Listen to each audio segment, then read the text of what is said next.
ស្ដីបងប្អូនទាំងអស់គ្នាស្វាគមន៍មកកាន់ Channel IT Sophal2168 អញ្ចឹងនេះខ្ញុំនឹងបង្ហាញអ្នកទាំងអស់គ្នាទាក់ទងនឹងការបង្កើត page ដើម្បីលក់ផលិតផលតាម online សម្រាប់អ្នកដែលអត់ទាន់ចេះសោះអញ្ចឹងខ្ញុំធ្វើនៅលើ desktop អញ្ចឹងយើងចូលទៅកាន់ Google Chrome ហើយយើង login Facebook របស់យើងចូលមកនេះខ្ញុំ login រួចរាល់ហើយអញ្ចឹងយើងក៏លេខមកមើលកន្លែងនេះវាមានសញ្ញា page អញ្ចឹងយើងចុចលើវាបន្ទាប់មកយើងចូលទៅកន្លែង create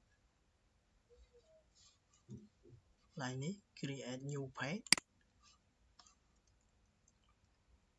អញ្ចឹងនេះជា page ទម្រង់ page របស់យើងកន្លែងនេះយើងអាចជ្រើសរើស category វាបានហើយយើង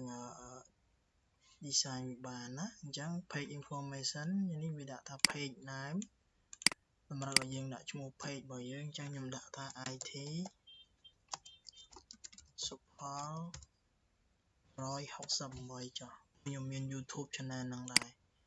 category របស់យើងគឺ Science Technology Teaching ណា Science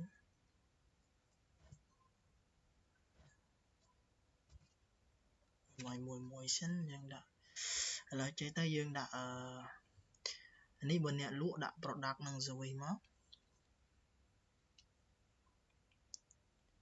ដោយសាររបស់ខ្ញុំ teaching វាអត់មាននៅក្នុងនេះ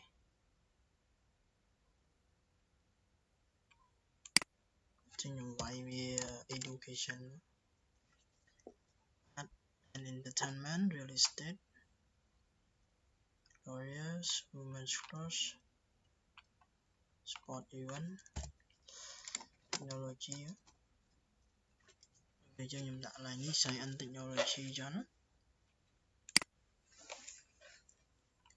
នឹងវា load ឲ្យឡើងនេះចឹងយើង description បើយើងជាអ្នកលក់ផលិតផលយើងដាក់ថាមានលក់ខោអាវនិងសម្លៀកបំពាក់អីចឹងមកឬក៏ទឹកអប់ឬក៏ជាស្បែកជើងផ្សេងអញ្ចឹងណាដោយសារខ្ញុំជាអ្នកបង្រៀនអញ្ចឹងខ្ញុំដាក់ថា teaching ចឹងណា teaching technology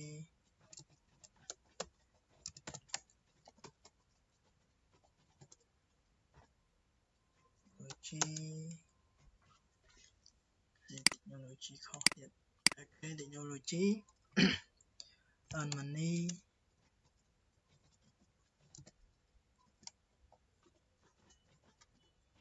channel និង page របស់ខ្ញុំគឺតើនឹងរៀនទីរលួយដូចគ្នាអញ្ចឹងណា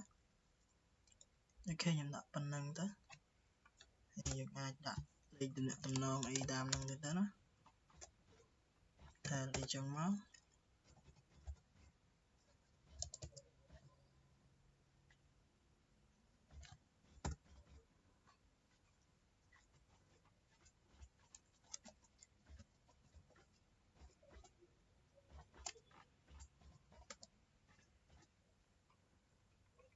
អញ្ចឹងបានប៉ុណ្្នឹងហើយយើង create មក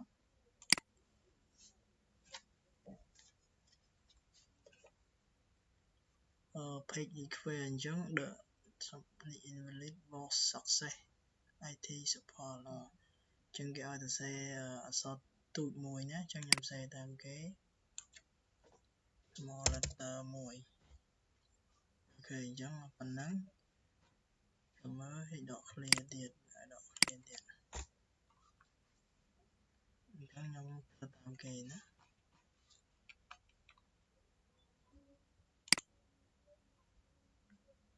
អូខេអញ្ចឹងខ្ញុំ create មើលវាឲ្យអត់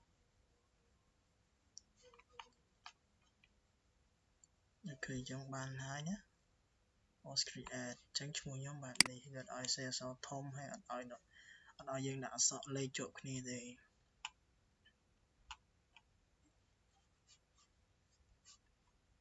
អូខេបន្ទាប់មកយើងបន្ថែម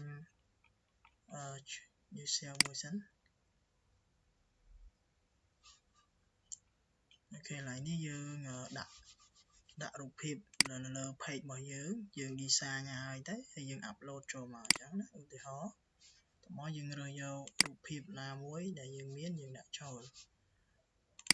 គេហើយត្រង់នេះយើងថតដាក់ក៏បានយើងធ្វើឲ្យហើយចាំ upload ចូលក៏បានហើយ profile page របស់យើងអញ្ចឹងណា profile វាមានសប្រយោជន៍ដែរឲ្យគេស្គាល់ឈ្មោះស្គាល់រូបណាអានេះជាពិសេសកន្លែងនេះយើងដាក់ទីតាំងអាសយដ្ឋានលេខទំនងមាន app អីខ្លះមាន WeChat Line Telegram Instagram អី TikTok អីយើងដាក់ទាំងអស់មកកន្លែងហ្នឹងស្រួលភ្ញៀវគាត់តាក់ទងទៅលេខទូរស័ព្ទអីចឹងណាអានេះ create name username ហ្នឹងយើងដាក់លេខទូរស័ព្ទមួយមកដើម្បីឲ្យភ្ញៀវ call មកយើងអញ្ចឹងណា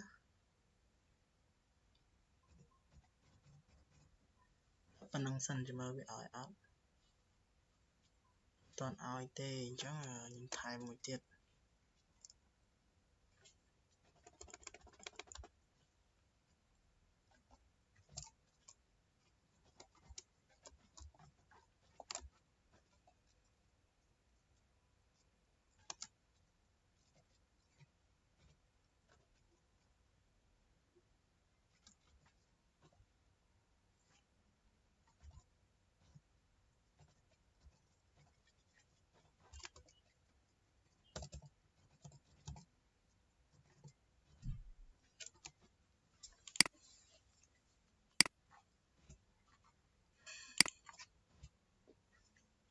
អញ្ចឹងខ្ញុំដាក់ចេះវិញ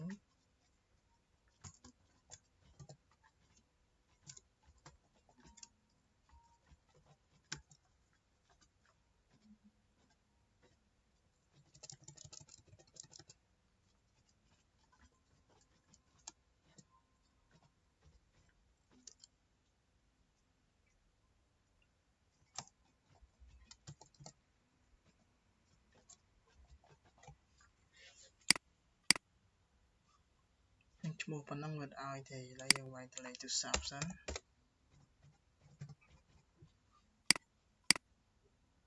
ហើយវាឲ្យទៀត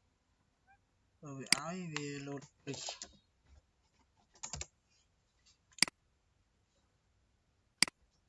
ឲ្យទេទៅពិបាកកន្លែង add name ហ្នឹងយើងនោះ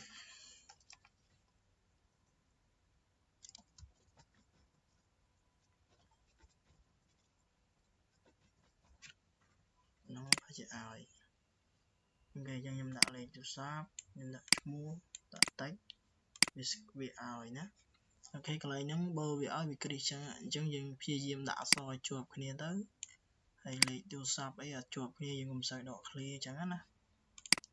អូខេអញ្ចឹងខ្ញុំ create add username មួយអូខេអញ្ចឹងវាដានហើយ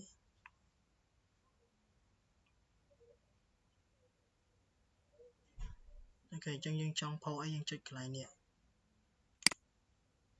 អញ្ចឹងយើងទៅរករូបភាពដែលយើងចង់ផុសមក pen វិញខ្ញុំឧទាហរណ៍កន្លែងនេះមួយ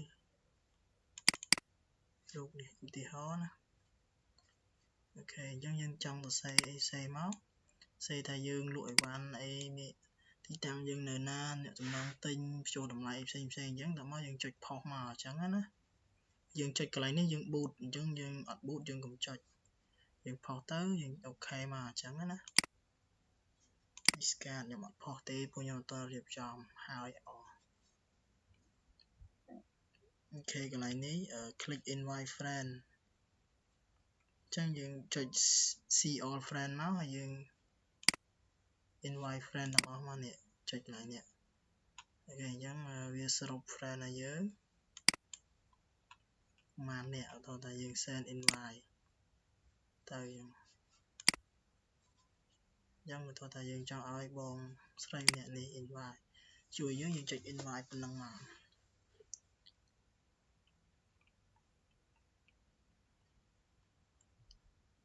កន្លែងនេះយើងអាច edit បានទៀតយើងដាក់ website អ្នកនងទូរស័ព្ទបើគេខលមកនេះយើងរក Cambodia សិនមកយើងដាក់លេខចូលអូខេវាបានហើយនៅយើងនេះតមកយើងជ្រើសរើសយក send message នេះ add email យើងចូលអានេះម៉ោងយើងធ្វើការយើងដាក់ always open មក កន្លែងនេះយើងអាច add ទីតាំងបានទៀត location contact យើងមានហើយ email website location យើង edit មកយើងវាយត្រង់ណា address យើងដាក់ Cambodia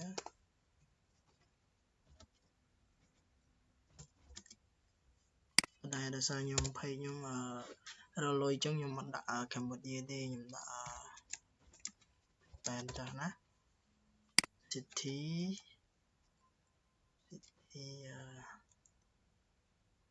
ខ្ញុំឡងសិនហើយ zip code ក៏តន់ដឹងបានដែរយើងខ្មែរយើងដាក់នៅខ្មែរមកណាយើងដាក់កន្លែងនេះយើងដាក់ Cambodia កន្លែងនេះភ្នំពេញកន្លែងនេះ zip code 1203ដើមយើងមកចឹង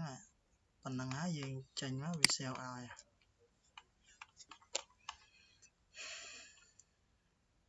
add button នោះខ្ញុំដាក់ខ្ញុំរើសយក send message ចុះនេះបើយើងចង់ឲ្យគេ call មកក៏បានដែរចុច call បើសិនជាយើងជាអ្នកសន្តាគារទស្សនៈអីយើងដាក់ box now ឬក៏ស្ថានីយ៍ឡានក្រុងអីចឹងណានេះ send message សម្រាប់ឲ្យគេ send chat តបសួរយើងមាន WhatsApp យើងដាក់ WhatsApp មកណា contact us យើងដាក់លេខទូរស័ព្ទឲ្យបានអញ្ចឹងខ្ញុំភាគច្រើនខ្ញុំប្រើទៅលើ send message ណាអានេះសម្រាប់អ្នកដែលគាត់ធ្វើ page ធ្វើអីផ្សេងៗចង់ឲ្យគេ follow ណានិយាយទៅកន្លែងហ្នឹងទៅឲ្យគេចុច follow ហ្នឹងទៅនេះខ្ញុំដាក់ send SMS